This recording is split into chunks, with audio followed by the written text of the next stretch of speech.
Hi friends, அனைவருக்கும் இனிய காலை வணக்கம்.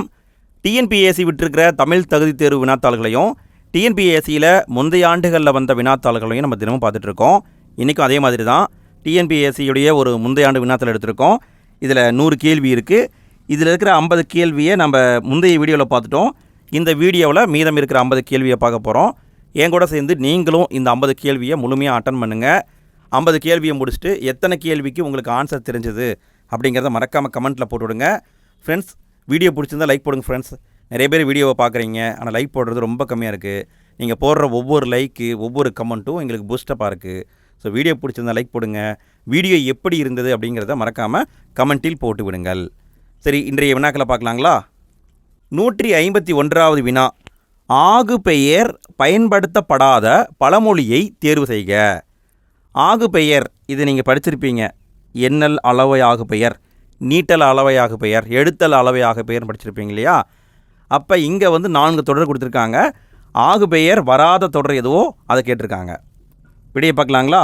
விடை டி தான் கரெக்டு.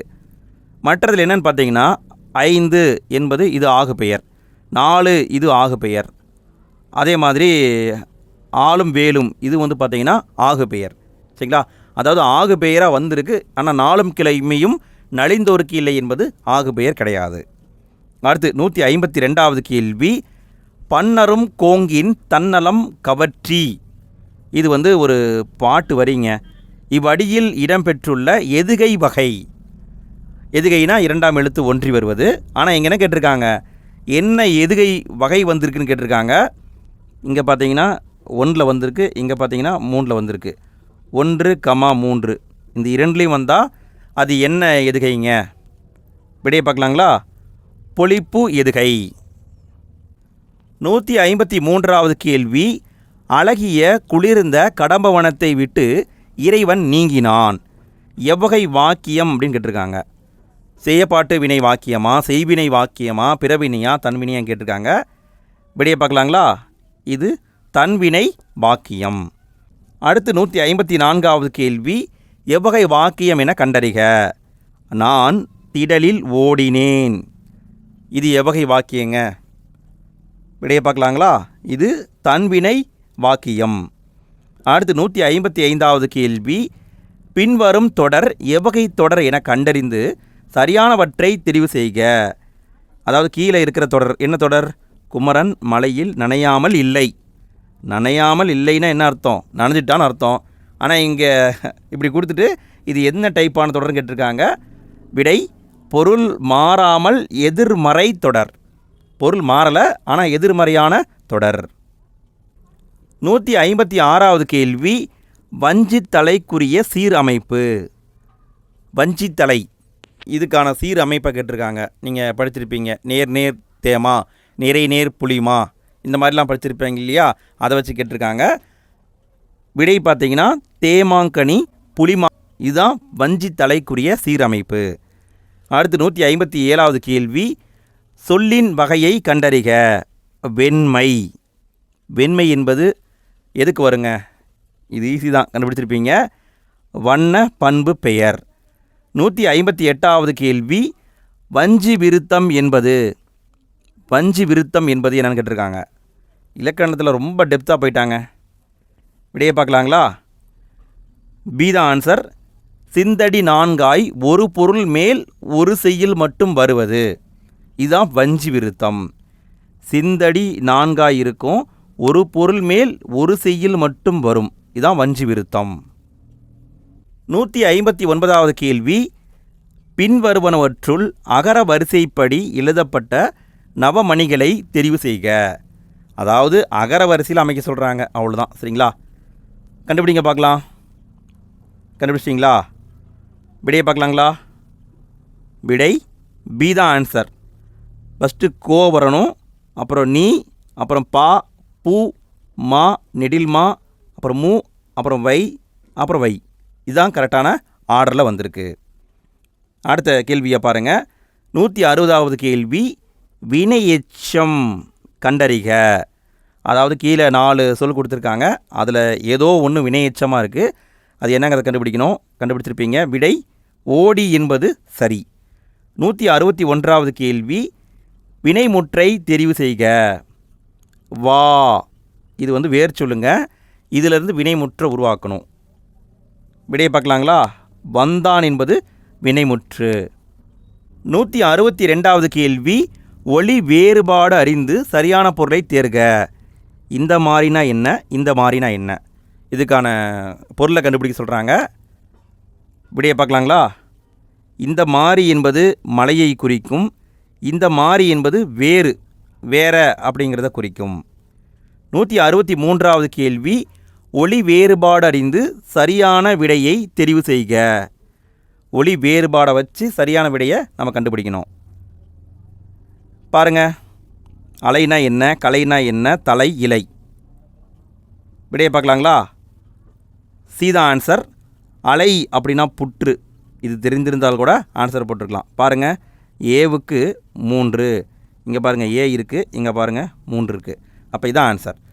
கலை அப்படின்னா நீக்கு, அதாவது கலைந்தெடுத்தல். தலை அப்படின்னா விலங்கு.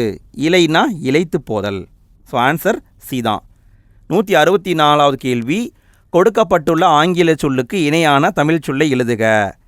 டெலிகேட், இதுக்கான தமிழ் சொல் என்னன்னு கேட்டிருக்காங்க. விடை பேராளர். 165வது கேள்வி, கொடுக்கப்பட்டுள்ள வேர் சொல்லின் வினையாளனியும் பெயரை கண்டு எழுதுக. அதாவது வேர் சொல் கொடுத்துருக்காங்க. என்ன வேர் சொல்? அறை என்பது ஒரு வேர் சொல்லுங்க. இதிலிருந்து வினையாளனியும் பெயரை கண்டுபிடிக்கணும். கண்டுபிடிச்சிங்களா? விடை அறைந்தவர் என்பது சரி. 166வது கேள்வி, இவற்றுள் எது தவறான இணை எதிர்ச்சொல் என்பதை தெரிவு செய்க. எது தவறான எதிர்ச்சொல்? தவறான இணையை கண்டுபிடிக்கணும். சரிங்களா? பாருங்கள், கீழே இருக்கிறதுல எது தவறான இணை? விடையை பார்க்கலாங்களா? பி தான் தவறு.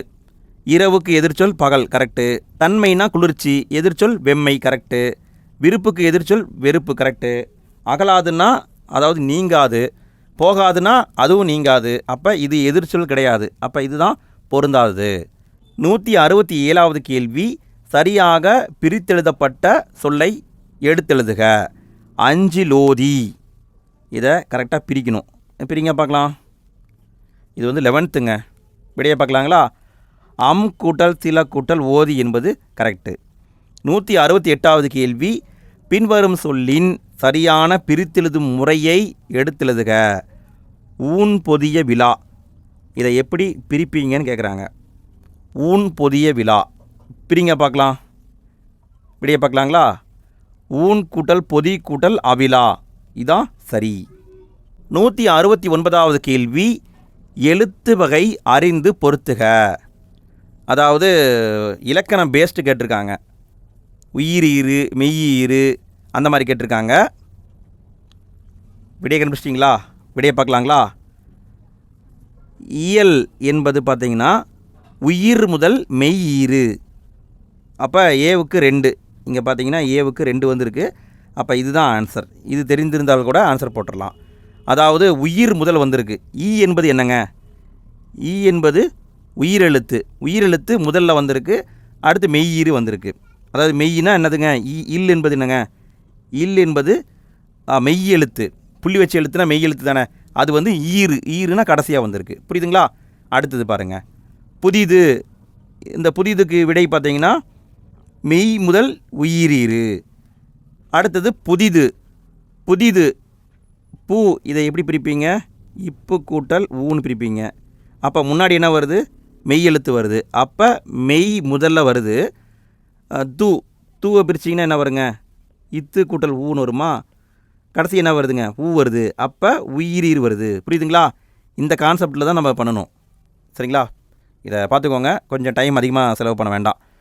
ஆவணி என்பது உயிர் எழுத்து முதல்ல வந்திருக்கு. இறுதி எழுத்தாக வந்து உயிரீர் வந்திருக்கு.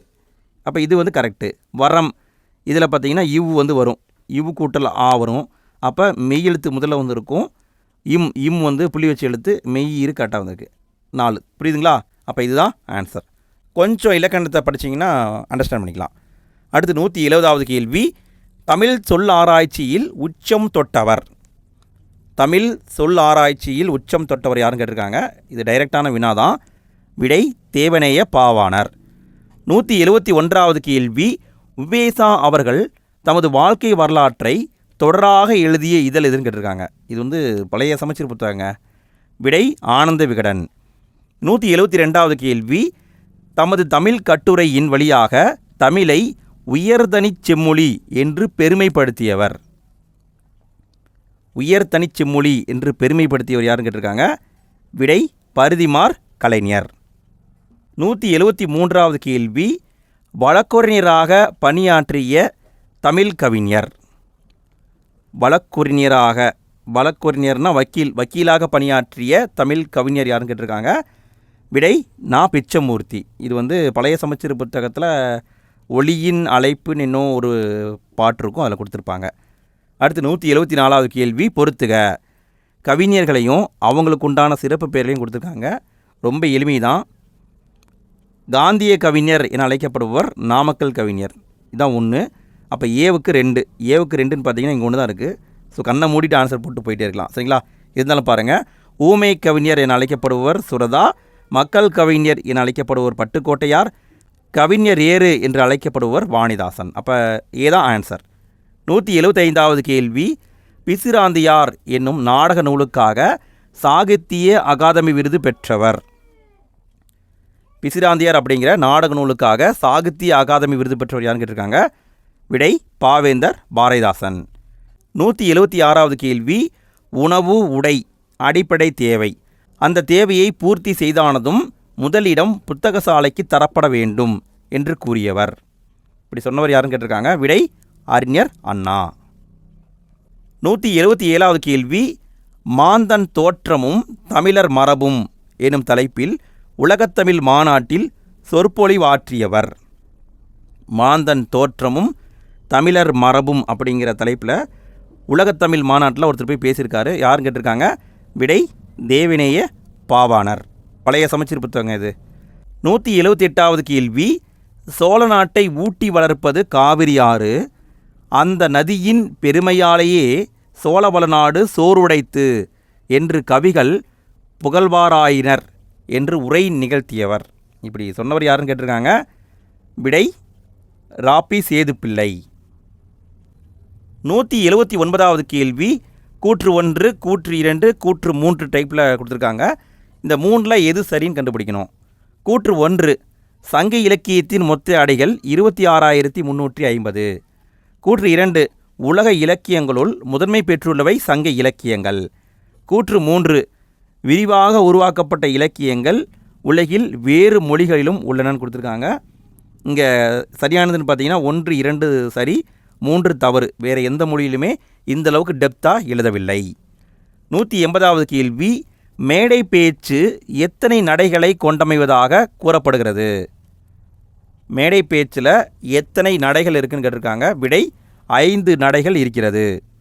181வது கேள்வி, சிறுகதையில் மணிக்கொடி காலம் எந்த தலைமுறையை சார்ந்தது. இது கொஞ்சம் டெப்த்தாக போயிருக்காங்க. மணிக்கொடி காலம்னு ஒன்று இருக்குதுங்க, அது எந்த தலைமுறையை சார்ந்ததுன்னு கேட்டிருக்காங்க. விடை முதல் தலைமுறையை சார்ந்தது. 182வது கேள்வி, கரகாட்டத்தின் துணை ஆட்டமாக ஆடப்படும் ஆட்டம் எது. கரகாட்டத்துக்கு துணை ஆட்டமாக ஆடுவாங்க, அந்த ஆட்டம் எதுன்னு கேட்டிருக்காங்க. விடை மயிலாட்டம்.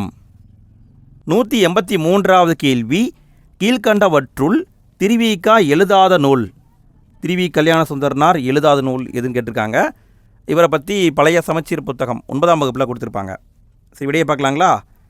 மனுமுறை கண்டவாசகம், இதை அவர் எழுதியிருக்க மாட்டார். சைவத்திரவு, நாயன்மார் வரலாறு, தமிழ்ச்சோலை, இந்த நூல்களை திருவிக எழுதியிருப்பார். மனுமுறை கண்டவாசகம் இதை எழுதியவர் யாருங்க. இதுவும் வந்து பழைய சமச்சீர் புத்தகம் 10th இருக்குது, உங்களுக்கு தெரிஞ்சிருக்கும். தெரிஞ்சவங்க ஆன்சரை கமெண்ட்டில் போட்டுவிடுங்க பார்க்கலாம். 184வது கேள்வி, விளக்குகள் பல தந்த ஒளி என்னும் நூலை இயற்றியவர். விளக்குகள் பல தந்த ஒளி, இந்த நூலை இயற்றியவர் யாருன்னு கேட்டிருக்காங்க. விடை லில்லியன் வாட்சன், இவர் தான் எழுதியிருப்பார். 185வது கேள்வி, உலகளாவிய தமிழர்கள் சிறப்பும் பெருமையும் புலம்பெயர்ந்த தமிழர்கள் பற்றிய முதல் புதினம். அதாவது உலகளாவிய தமிழர்கள் சிறப்பும் பெருமையும் அப்படின்னு ஒரு நூல் இருக்க மாட்டிருக்குது. புலம்பெயர்ந்த தமிழர்கள் பற்றிய முதல் புதினம் அப்படின்னு பார்த்தீங்கன்னா இது டைரெக்டாக எல்லாருக்கும் தெரிஞ்சது தான். புயலிலே ஒரு தோணி. 186வது கேள்வி, தமிழ் நாடகக் கலையின் பெருநாட்சா என்று அறிஞர் அண்ணா யாரால் பாராட்ட பெற்றார்? தமிழ் நாடகக் கலையின் பெருநாட்சா இப்படி அழைக்கப்படுவர் அறிஞர் அண்ணா. இப்படி அழைச்சவர் யாருன்னு கேட்டிருக்காங்க. விடை கல்கி. 187வது கேள்வி, புறப்பொருள் திணையின் பெயரை தாங்கிய நீதிநூல் எது? புறப்பொருள் திணை அதனுடைய பெயரை ஒரு நீதிநூல் வச்சிருக்கு. அது என்னன்னு கேட்டிருக்காங்க. விடை முதுமொழி காஞ்சி. 188வது கேள்வி, வெண்குடை இலக்கண குறிப்பு தருக. இதை நம்ம பலமுறை பார்த்துருக்கோங்க. விடை பண்புத்தொகை.